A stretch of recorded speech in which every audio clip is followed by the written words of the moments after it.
Good day to you. This is the 24th day of September 2025, and I'm just preparing to tell you the solution to the great game of life, which I'm sure you've been anxiously expecting for heaven knows how long.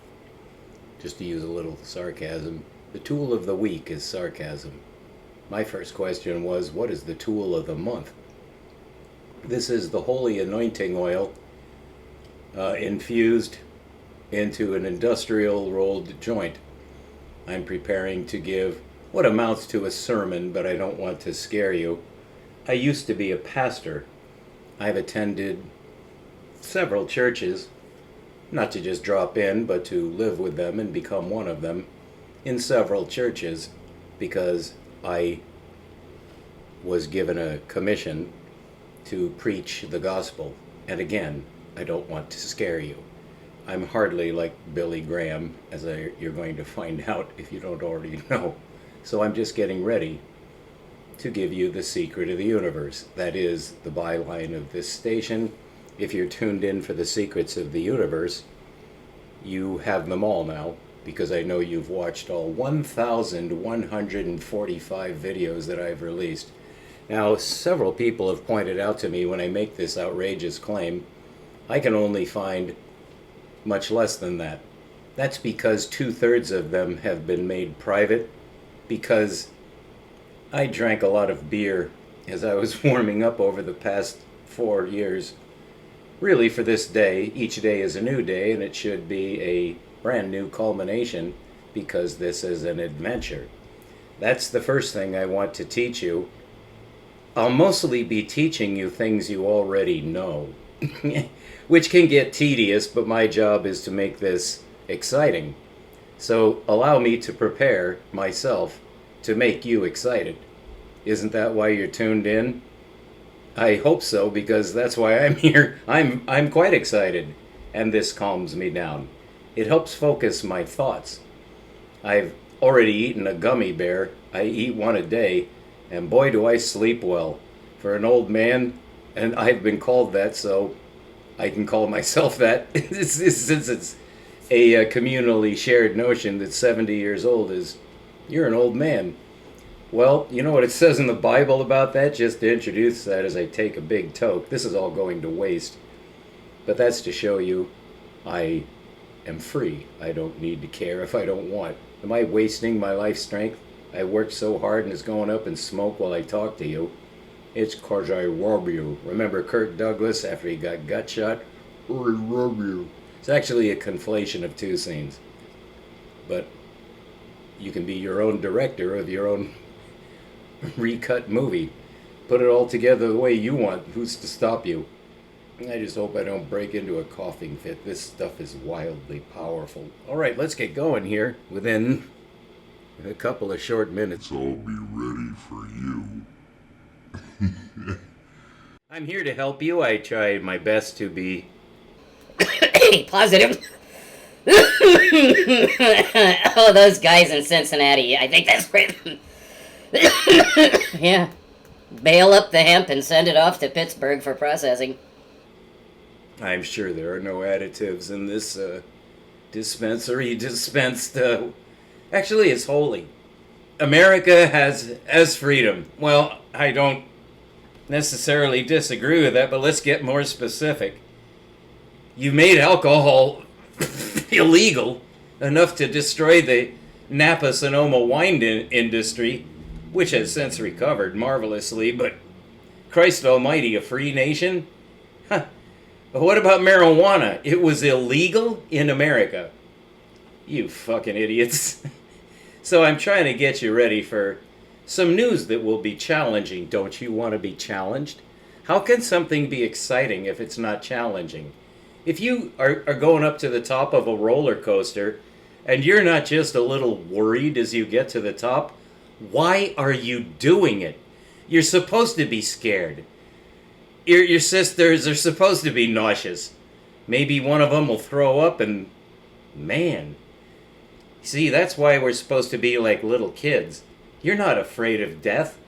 Oh, was there a wreck? Well, let's go see. Are there any bodies? It's all You didn't do it. You can certainly the fuck enjoy it. Yeah, but you got to be careful if people are watching you enjoy it. Then they start. You think that's funny that puppy, is some horrendous scene, and you're like, huh. Something just tickles your funny bone, and what the fuck? Well, that's your environment. That's your human environment. So let's say you're a happy-go-lucky, prophet. Horatio Alger, do you believe that story? Several generations of Americans believed it fully. You can be president too. Think about that for a second. Is that any kind of a reasonable goal for a young man? You can be president too. In other words, you can make a difference. You can work your way to the top. I think of what Krishnamurti would say to that. You have problems. So you want to solve your problems. So you make more problems so that you can achieve your goal. And when you get there, you have new problems, the same problems, more problems, but always problems. That's what the Horatio Alger story is. And that's part of the game that you need to see through. So really, that's what I mean by the game on one side. As you know, everything I say now is basically a riddle, which is a sign of a prophet. It was prophesied of the coming elect one. I believe it was in the Psalms. David was a prophet, and he prophesied the elect one, just as Noach did, just as Abraham knew about, just as all the Israelis knew about until the time of Yeshua. Herod found out, and some men were riding in from Iran, over 1,000 miles of basically just ride your camels, and they were camels. You got to believe your sources to trust the tale. To trust the story, you have to trust the source. That's from espionage. How did those men in Iran know when the elect one was going to be born and where? Well, Herod found out, who was in politics, of course.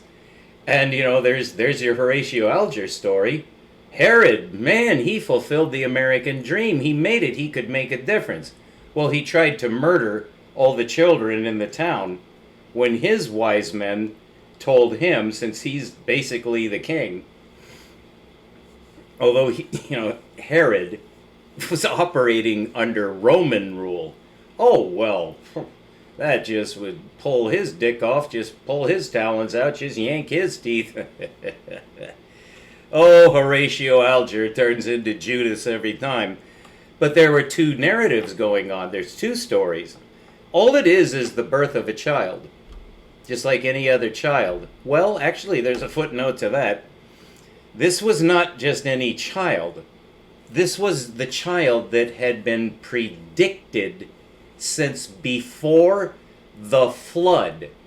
And now you have one gigantic narrative that most people,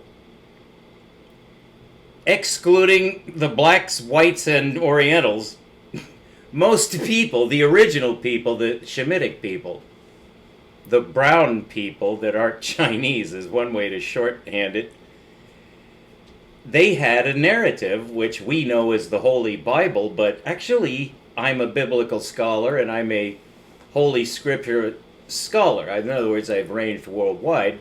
I've checked everything. But I'm an expert on the Bible. And now I'm almost finished with the Quran. Due to just a lag in the syllabus, a missing piece in my universitarian education in America, you just don't learn about Islam. You don't learn about the Prophet. Even though he's been around for 1,300 years.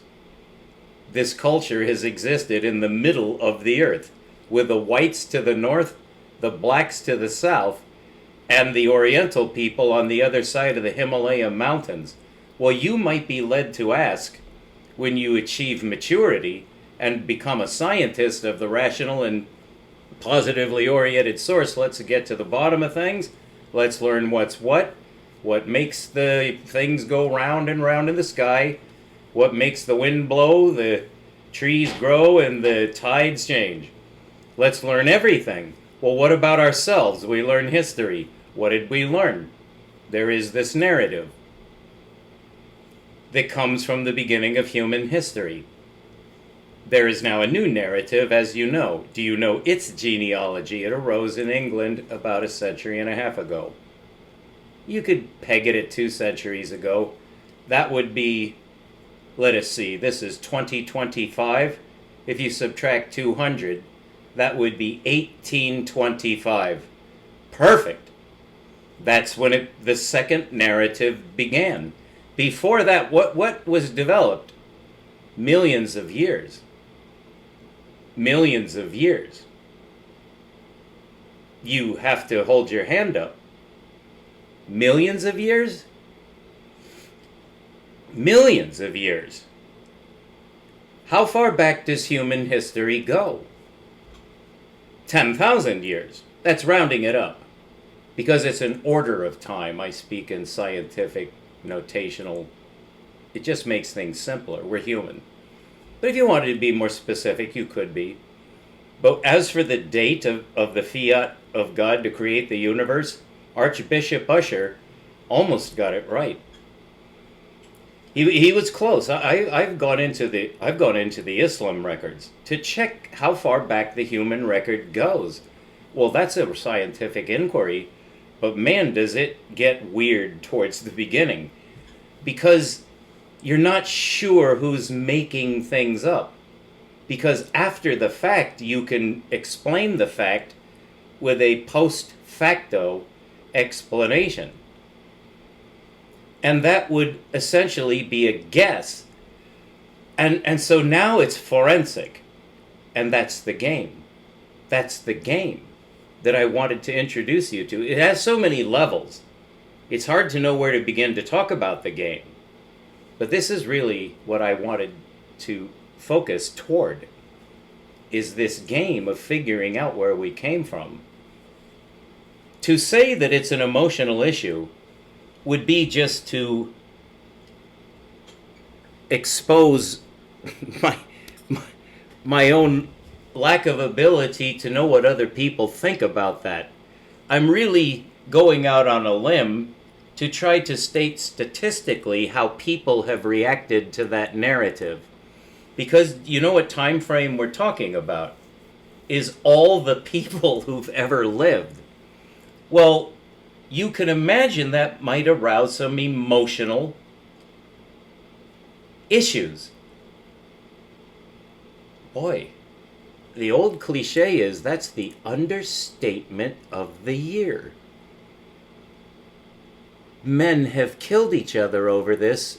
For as long as there's been human history, they will murder each other over this exact question we just brought up. About that narrative that seemingly has been handed down since the first man. Well, there's a second narrative now that says that just absolutely is wrong. Well, nobody ever said that before. Nobody has ever questioned that transmission until in England. And it was England. And now that you may say, well, my goodness, why are you emphasizing that? England? In 1825 was just about the most powerful nation the earth had ever seen. What religion was that nation? The easy answer would be Christian, which I would say would be a good guess. Probably not covering all the bases. There are probably other people who weren't Christians, but it was a mostly Christian nation. What it wasn't was an Islam nation, because they were way far away. That's where the men rode their camels to visit Yeshua when he was born. They rode all that way because they knew when and where he was going to be born, and Herod found out. We're not positive how either party knew that. But I know, because I've read it. But that opens a can of proverbial worms that makes Pandora's box look like Tinkerbell's diary. Quite an extended metaphor there. I'm kind of proud of that. I hope that made sense. But this game is about that narrative that it's really, and here you gotta stop. I've got to pause here to let you know what you're looking at when I say this. The transmission. I'm referring to something that you could write a library of books about. It's not a small issue. It's the only issue that's ever concerned men. But there's never been a challenger. That was the narrative. Now, in China, that was not true. In the white world, which had gone towards Ukraine and Russia, and toward Europe and England, the white people went north. I mean, see, here's where it gets so tricky. What do you mean they went north? Well, there might be differences of opinion on what happened, and the black people went south. Now, all of this was simply learned in the ancient world. Everything I've told you has been known forever. The black people in Africa, it was known that they were there. And who knew this? Well, really everybody else. When? How far back does that situation go? No more than 10,000 years. That's rounding it up. So you know what Archbishop Usher, I believe he was an Anglican, which is the English Catholics, under whom Darwin was sorely afraid of their power. They could ruin a man's career. Even in Darwin was about 50 years later. But we are talking about the 19th century. When the second narrative was invented, I asked the question, because I'm in the game, who came up with that? You've got to trace it back to its source. Is it Darwin? Yes, but is that enough information? No. And in fact, it's not perfectly accurate to say that it was Darwin. And the way I approach the game, which is always to solve the game and win, to get the solution and end the game with me as the victor, that alone is science to me. You're looking for a solution. You either get it or you don't. It's the quest for the Holy Grail if you raise the stakes. You're swimming in it right now. That's what I'm going to try to express to you, is the amazing level change that can occur when you're studying origins. You're trying to find the start of something. Where did it come from? Well, the question arises, where did humans come from? There's only ever and always been one answer to that. Now, you would have to ask the Chinese as well. To say that they don't have an answer would just be to be friendly towards the Chinese. They simply knew nothing of origins. They had no idea. Did they make things up? Do people make things up when they don't know? Yes. I don't actually know, because it's a dead end. I looked, and it just right away, all the sources said the Chinese have no fucking idea where humans come from. They have no theory. They think that they're the people and eventually all the world will come to them. That's why they were never imperialist. They used to have a gigantic navy. And then one emperor of China said, fuck the goddamn merchant marine, all our ships. They weren't warships, but it was a huge navy of gigantic ships. That's well recorded. But long ago, we're talking about, the age of Islam. Well, you have to go back that, but the Chinese were certainly kicking around over there on the other side of the Himalaya mountains. Well, you might ask, where did those mountains come from? Well, then you're in geology. We just ended a sequence in geology. Why? To study the narrative. because the narrative predicts a flood, which actually happened, and then in my lifetime it was discovered, by God, Noah was right. I mean, it's really that simple, but I would only be able to say that if I were a master of the narrative. Well, of course I am. I've devoted my whole life to the narrative, which includes the flood. It's not just the creation of the first man, which, by the way, disproves evolution right there. For men, men did not evolve, because we already know where men came from. Men came from Adam.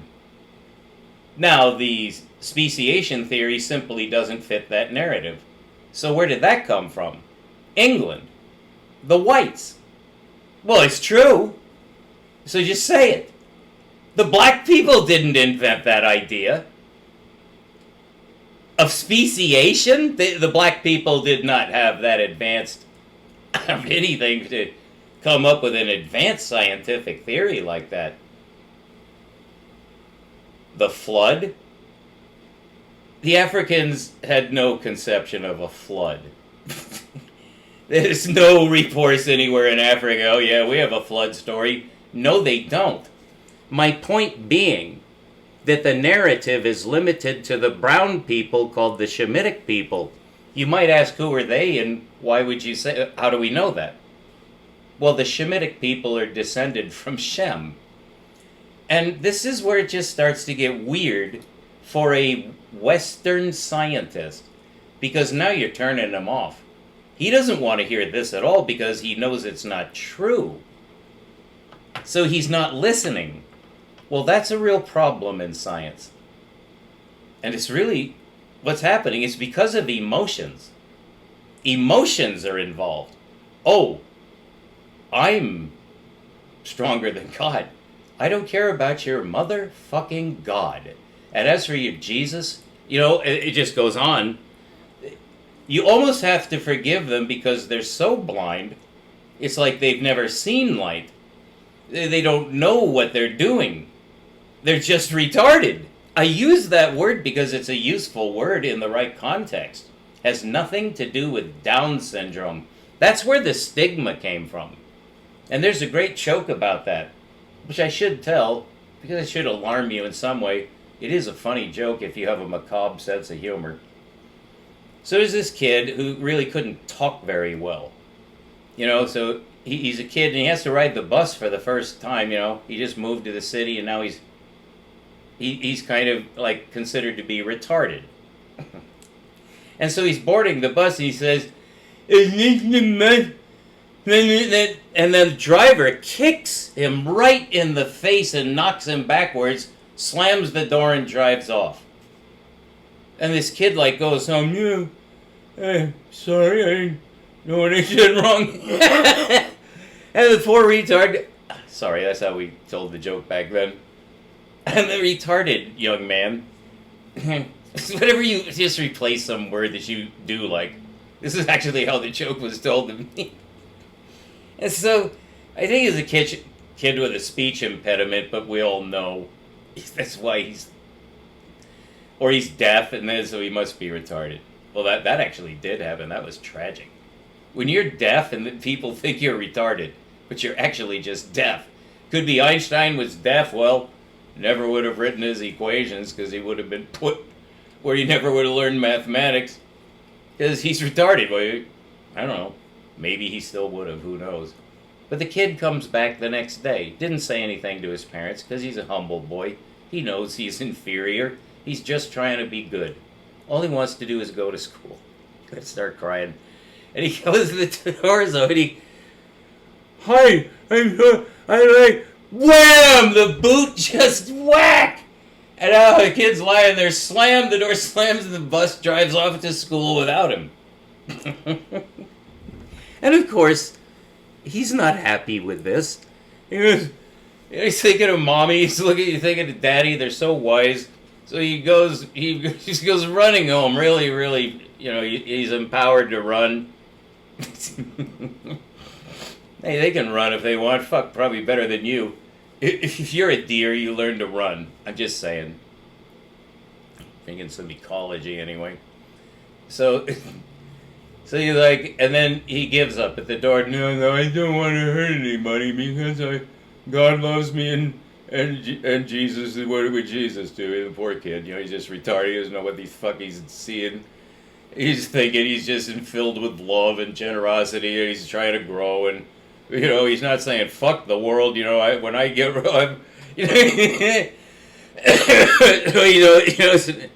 So now he's wearing a face mask that he borrowed from a neighbor's brother. I don't know. So he shows up and he doesn't go too close, and he goes, "Hey, how come you keep hitting me in the face every time I come to the bus?" And the driver says, "Oh, shit, I thought you were making fun of me."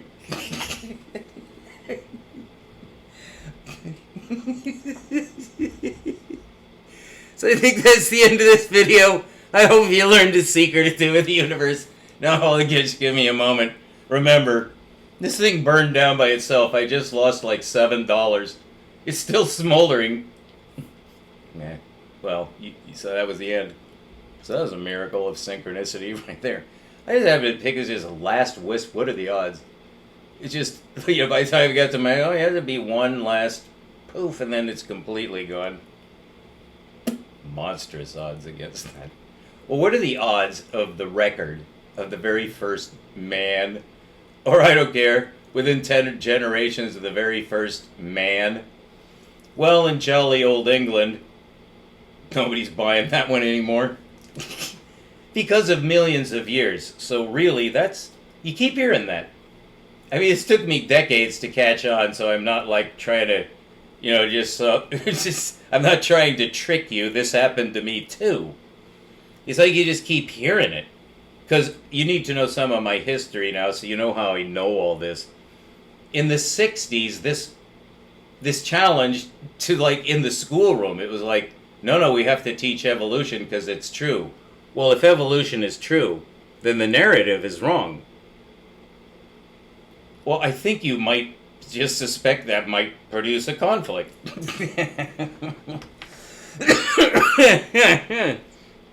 So then you have to re-ask the question, as I certainly have all my life, can we trust the narrative? Oh man, you gotta be brutal. It's forensic. Well, good luck, I hope you have James Bond on your side. Give me a mo to refresh my whistler, and I will tell you some secrets of the universe. It will roll your socks up and down, okay?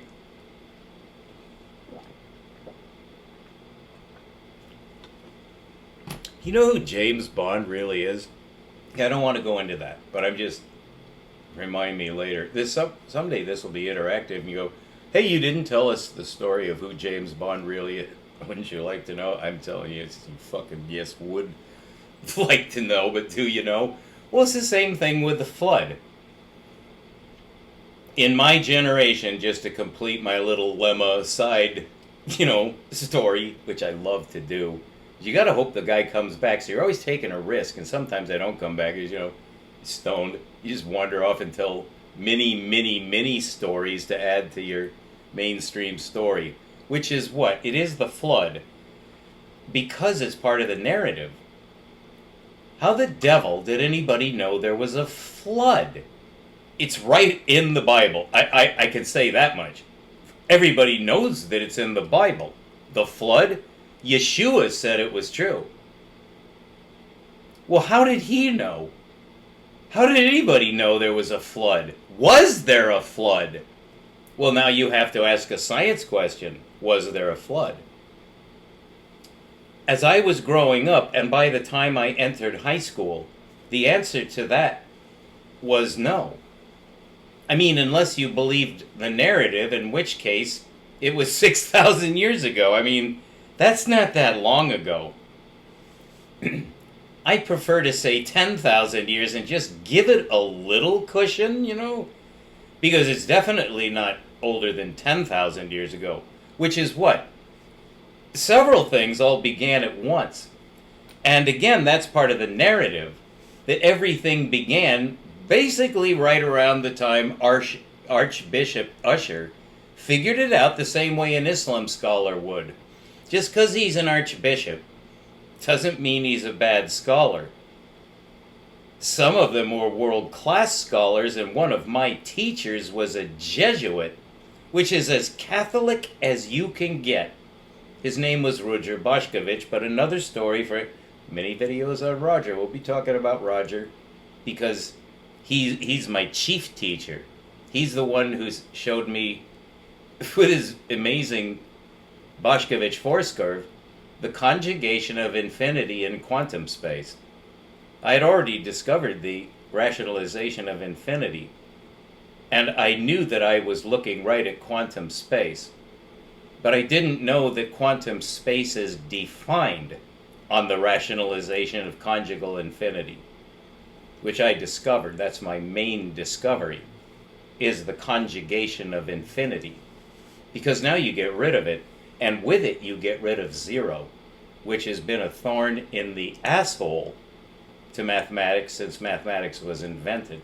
It ruins algebra, forces out the calculus, and complex numbers, all because of zero. The negative numbers are, first of all, the universe doesn't use them. It only uses positive quantities. And quantity is not the same as number, although you can force it, and you should, because the universe does. And this is just to summarize. I also got all the solutions in science. I can explain to you the collapse of the wave function. That's what Dirac said was all that was needed to understand quantum mechanics. He died frustrated, horrifically frustrated, as did Einstein. Einstein knew the legacy that he was going to leave. He saw into the future, and he was ruined, and he knew it, because he didn't get the universal reference frame. He got a special reference frame in 4D construction. He got a general reference frame, which allowed him to make a construct on gravity. That's one way to look at it, but it was really a formulation of space, in which space has a new characteristic, whereas before Einstein, space never had any characteristic. That's what Newton said. Space has no characteristics. Einstein said it has one: time. I discovered that's close to the right answer. It is the right answer in linearized 4D space. But then you have to because you've got two linear solutions.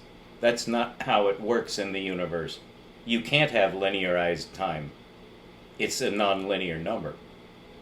So is space. I proved that. So I am the greatest discoverer in that field of science called physics and mathematics combined. I solved the main problem in that field. Because now you can collapse the wave function the way I can prove it collapses. That solves the mystery of superposition. It also solves the mystery of entanglement. And it solves it so magnificently that wonder words can't describe it. It's by far, and across the board, and at all levels, the greatest discovery in the history of humankind. I made that discovery with dozens of applications, going to every scale and every level and every branch of science.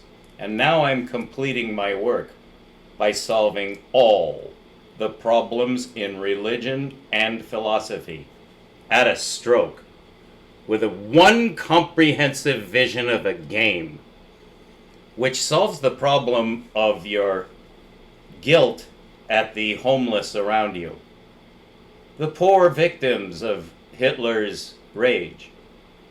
That's something you feel in your heart. That's something that humans did to each other. You will learn to appreciate every death, and it will no longer offend you, and you will not feel guilty, and you will see through the sham of death, pain, torture, prison, injustice, rape, child abuse, ecocide, manslaughter at every city, the trading of human beings as cattle, all through history, and just murder and theft. How do you deal with that? I will show you how to deal with that using game theory. Why are you here? I've always I'm learning to teach. Whenever you approach a conundrum like this, look for the duality. And you can force it if you know the right method. If you're not sure how to discover the duality in whatever is being suggested as a problem. What is the problem? The problem you can summarize in a 3-letter word, which I know that is going to be a trigger word for you, so I'm warning you ahead of time. S-I-N.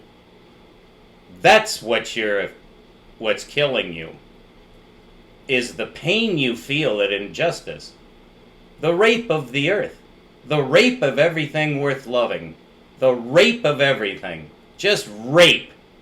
The worst possible scenario for a child is to face that's what adults do to each other, and that's forever, and that will solve everything. Rape. That just includes murder, theft, and the 10 Commandments. I just say rape for the whole list of the commandments all broken at once. Take the name in vain, fuck the Sabbath, just lie whenever you want, yes, to get everything you can from your neighbor any way you can, even if you have to invade. Even if you have to kill them all. Well, that's a fun game. No, it's not. No, that's not a fun game. How do you solve it? You have to solve it, or it will kill you. Or you will lose your moral soul. And you feel it every day, that you're losing your moral soul. You can't keep reacting to that every day and stay sane. Jets are flying over your head, everything's filled with noise. There are hundreds of millions of automobiles just flying across the face of the land. It's koyaanisquatsi. The fish are being killed, the whales are being murdered, humans are being hunted. The nations are out of control. People are talking about Armageddon. All your leaders are obviously psychotic.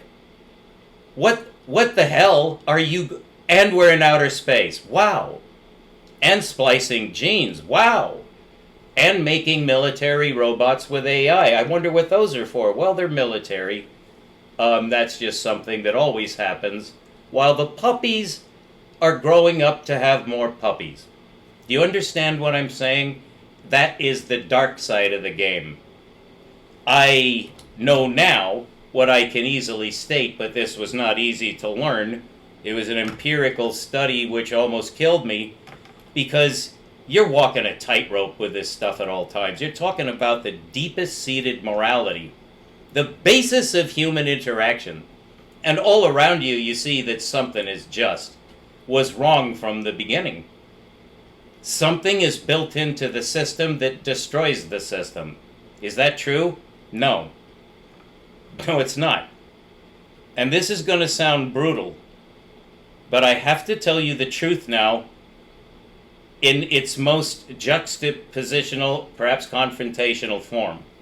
You have to learn what's happening to those people around you. Did you do that to them? No. Then why do you feel anything? Because you're made in the image of God.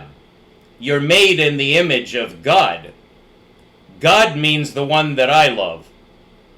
That's how I use the word God. And my God is entirely positive. So you're never going to question me on my use of the word God. It has nothing to do with your childhood boogeyman. Perhaps the Catholic rapists are in your closet. I can't afford to care about you in that way. You deal with your skeletons. I deal with what all rational men know to be God. And you'd better accept the way we look at it and drop your... Yeah, you're with the big boys now. No more caviling. Does your fanny hurt? Get some Unguentine lotion. God. God. You're made in the image of God. What do I mean by God? You don't want to know in this context. But he would love to help you. I am not Billy Graham. You do not need to give me money. There is no denomination anywhere in sight. But if you are made in the image of God indeed, that's why you feel pain for those who suffer. Let me ask you something. Is anybody suffering right now? Well, you don't need a crystal ball to know that it's overwhelming. The San Francisco Bay is filled in. It will never be the wonder of the world. The San Francisco Bay may be dammed. This is seriously on the table. To have a dam to keep out the Pacific Ocean, let the water dry up, and fill it up with cement to make a giant Trantor. That's an Isaac Asimov term for a planet made of cement. It used to be the wonder of the world. Kings and queens would come from the other side of the world to ride in glass-bottom boats to see the wealth of life that thrived in the San Francisco Bay. You know what filled it in? Lust for gold. Also destroyed the California Indians, of course. But it required chopping down all of the Redwood Empire, the entire thing. It's estimated that between 1 and 3% of the oldest trees on Earth, which guarded the northern part of the state and much of the central part, with a much beneficial climatic effect. They're all gone. They were burned exclusively to build San Francisco. They were burned for their energy. All of them. But they're sempervirians, so it looks like they're growing back. Well, you better believe in reincarnation then, because no, they're never going to grow back. They certainly won't grow back in time for humans, because humans are just about to pass off the scene. So that does change the outlook on the people who are in hospitals, people who are screaming in agony at this moment. Your brothers and sisters, why aren't you helping them? That sentiment comes from your image of God. You're sharing God's concern for His children. He's the one who's in pain! If your God is in pain and just might be a little upset, darling, you don't have any other problems. A child might like to know, and I always assume that I'm speaking with children listening. They need to hear this. They need to see you squirm, perhaps. Because children know what I'm getting. The adults to understand, children just stare at me and wonder. They love me, and then they want to play. And the parents may not. So this is serious. We are trying to understand a narrative which has to do directly with the one true God. That's Islam. That's what Islam is. It's the one true God. You want the definition of Islam? I'll tell you right now, and you can take this to the bank or any university, cathedral, I don't care, mosque, synagogue, or pagoda. What in the world is Islam? Well, it's been around for 1,400 years. Let's start with that. It's by far the most advanced and prevalent religion on earth, and has been for that length of time. Christianity has been a close second. I say that Christianity is a misnomer and wouldn't count anyway. So we disregard the effing Christians, on whom I am the world's foremost expert on every form of Christianity. And you do not want to use that word. Christianity is not a good word. Okay? That's the wrong word. What is the right word, Professor? Those who believe the transmission fully to the level of an ordinary adult male. The women are automatically included because they're always included. Get it now, feminists? You're gonna back down from your agenda, sexual, social, cultural, or in the name of the beloved puppies. All gone. Why do I throw that out? Because now you're talking about what God sees already. So it's none of your business. Is it not?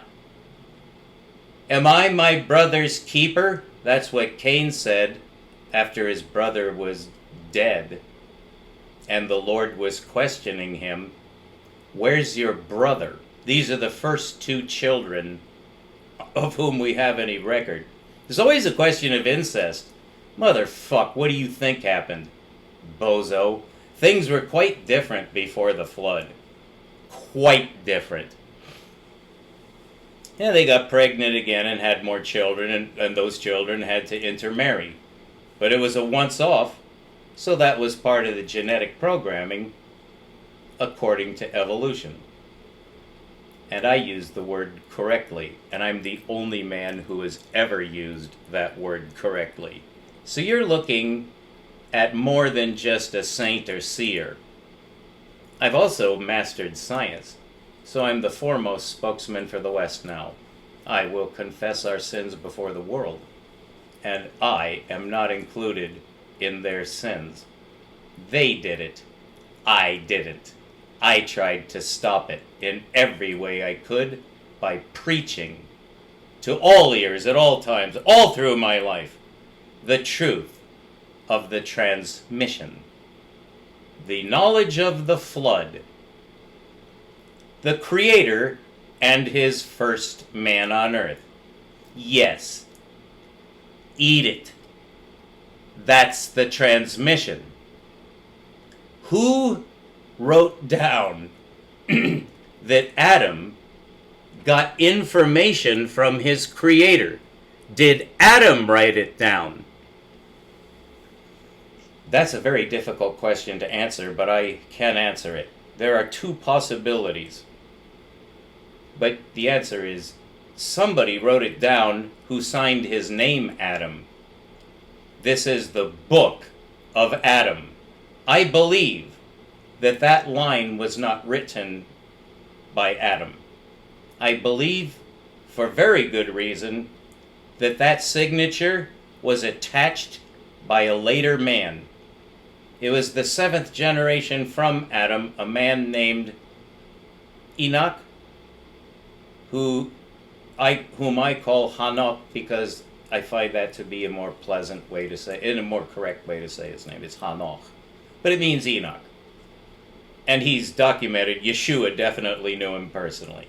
There's no question that Yeshua and Enoch are together right now. Enoch is the most beloved soul in heaven. He's up with Yeshua right now. And only one other man is, unless you include possibly Moshe. Oh yeah.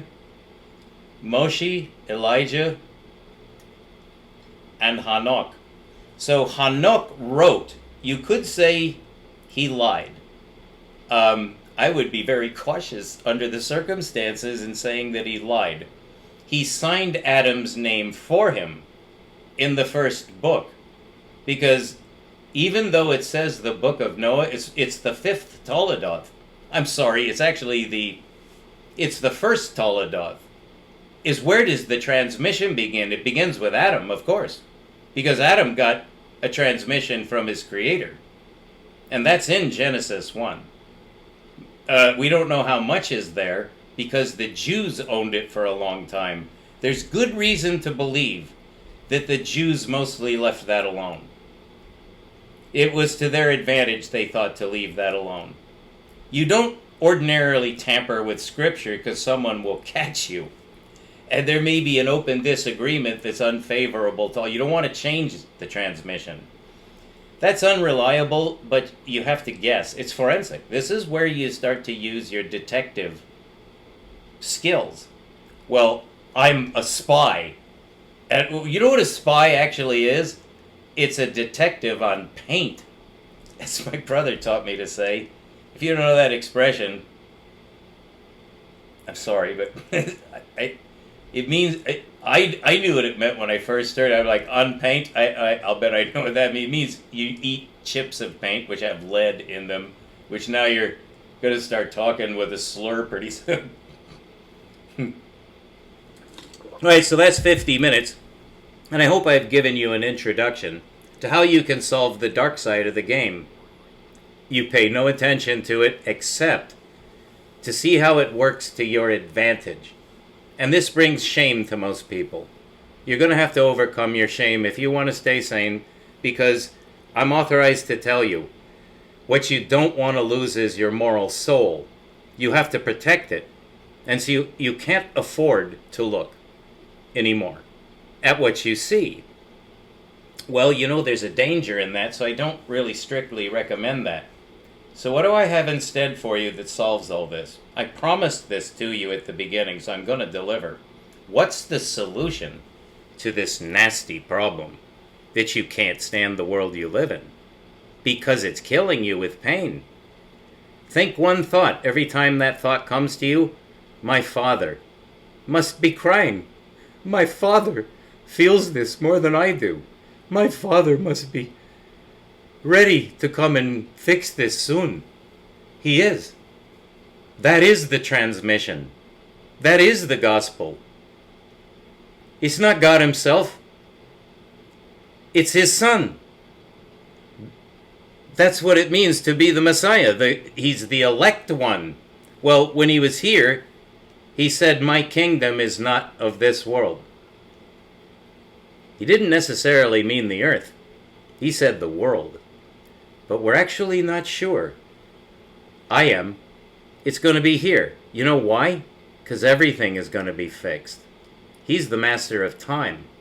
Whatever has happened will be reenacted and fixed. It's going to be rewound. Nobody's getting away with anything because you can be erased if you're evil. Easily. That's what's going to happen, except it's not going to go easily. God will let his enemy win first. It's the polite thing to do at their level. Oh, you go ahead and have the first kick. Humanity will feel that kick, and that will be the apocalypse. It's not that far off, but it never is.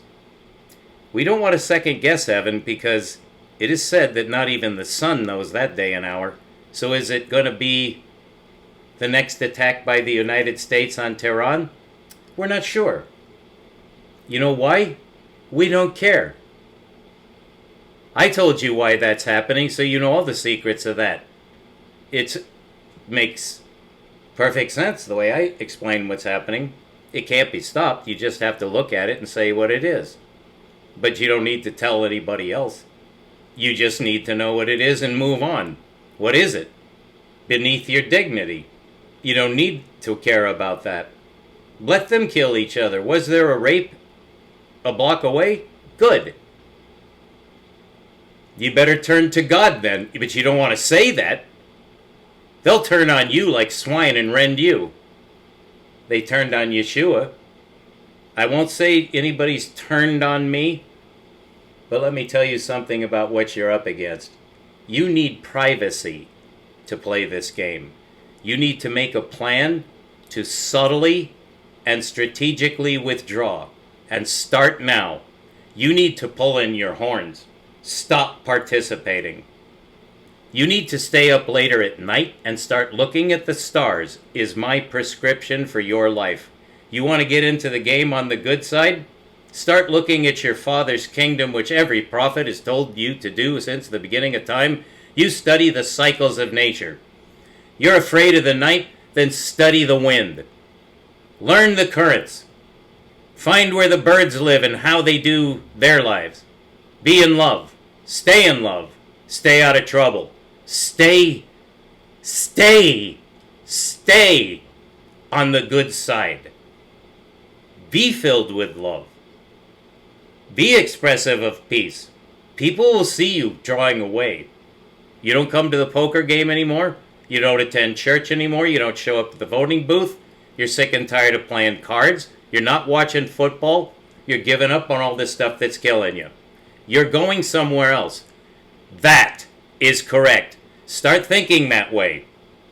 You're going to where he went. You're going somewhere else. Or I'll tell you what, there's only one other place you can go. Because no one's getting out of anything. So however you interpret that, you don't want that side. Well, that's what's all around you. That's the world. You are no longer of it. Plan ahead. Make it happen. Go off the grid. But don't commit suicide and don't try to start anything. You're just meditating. Become a Tibetan Buddhist. Withdraw to the mountains. Be alone so you can see nature without interruption. So you can wake with the dawn and reconstruct what you felt once. And I could do a Muddy Water song right now. Though you've played love and sorrows, turn your heart to frost, I will mend. Be like that. Have that song in your heart. I believe it's Muddy Waters. Remember the feeling as a child when you woke up and morning smiled. It's time you felt like that again. There is just no percentage in remembering the past.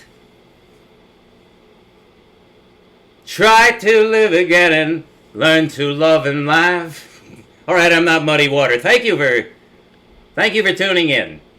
So that is the final secret of the universe, and now we can return to the Colorado Plateau, where if I get another vehicle, I've got to go there to see the Grand Canyon, Bryce, Zion, and then go to the holiest place in my little Turtle Island. I'm a Native American. I want to go to the center. I want to go see Monument Valley, and then maybe take a little hikey poo, if it's not too far, to the Valley of the Gods. We are going to go to the holiest place on the North American plate, the Valley of the Gods. I think you're going to love this. If you don't know anything about geology, you're now going to learn the secrets of geology. Stay tuned. This is Intergalactic. Thank you.